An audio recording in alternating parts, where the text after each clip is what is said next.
Here are 10 reasons to never buy an off-road Miata.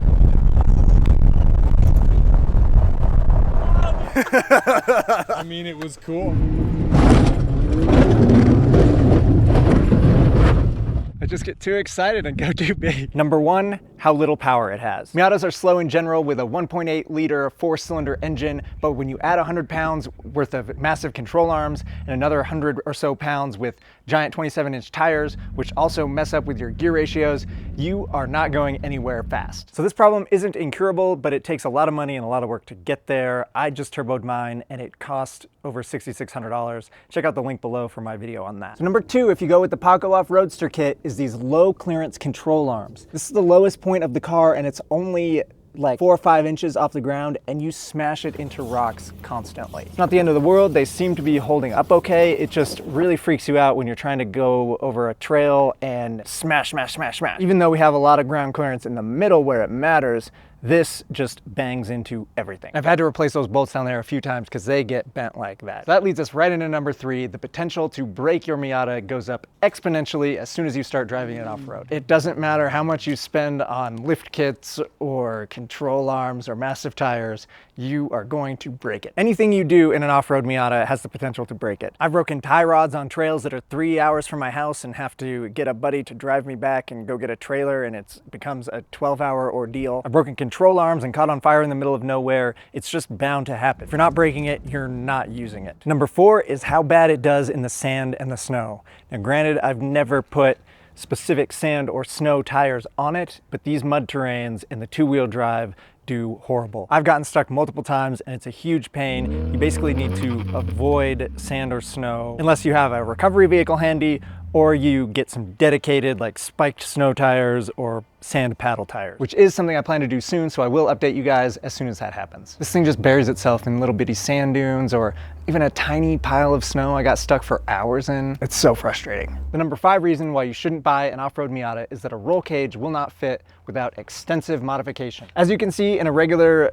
Amazon racing seat, my head is above the roll bar and the windshield, so we'd need lower seat mounts and possibly even a lower floor pan, which a lot of people do, but then you're gonna restrict your visibility. Your head, especially with a helmet on, is gonna be really close to this bar here. I don't think you could even meet the general requirements of 2 inches between your helmet and this post. So then I've seen some people run them in the center and not here, but again, that's not gonna meet any kind of legal requirements. Then to run any kind of door bars and still have room at all, you have to chop into your door cards, completely delete those, get rid of everything. It is a safety feature that everybody tells me I need to get and I do want. It's just not as simple as going down to the hardware store and picking one up. Number 6, driving down the highway actually sucks. If you do any kind of real off-roading, especially jumping, you're going to smash stuff. Stuff's gonna get tweaked and bent, your alignment's all off. You have to be fully focused on what you're doing to stay in your lane. It is not a daily driver at all. The guys that tuned my car actually couldn't tune 4th and 5th gear because they were too afraid to go that fast. That's how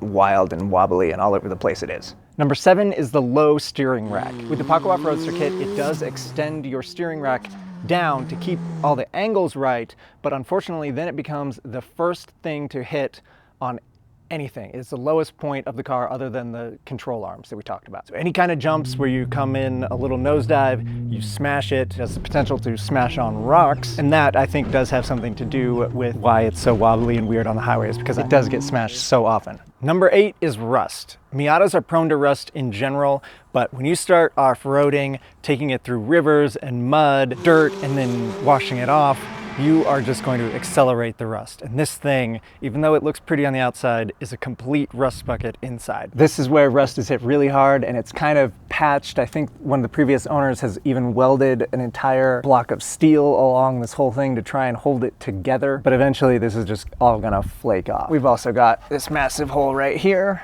thanks to rust. Even the control arms have holes in them that allow dirt and water and rust to build up in there. Off-roading is definitely hard on cars in general, but especially Miatas. Number 9 is fender clearance. You have to chop a ton off your fender. Even as much as I have chopped off, which is several inches, we are still cutting our tires with the fenders. You need almost non-existent fenders if you want them to clear your tires. And these are only 27-inch. Some people run 29, up to 31-inch tires. You're gonna legitimately have no fenders. So if it's not clear already, once you decide to off-road Miata, there's really no going back. Some people will just run wheel spacers to get their tires outside of their fenders, which would be a good idea.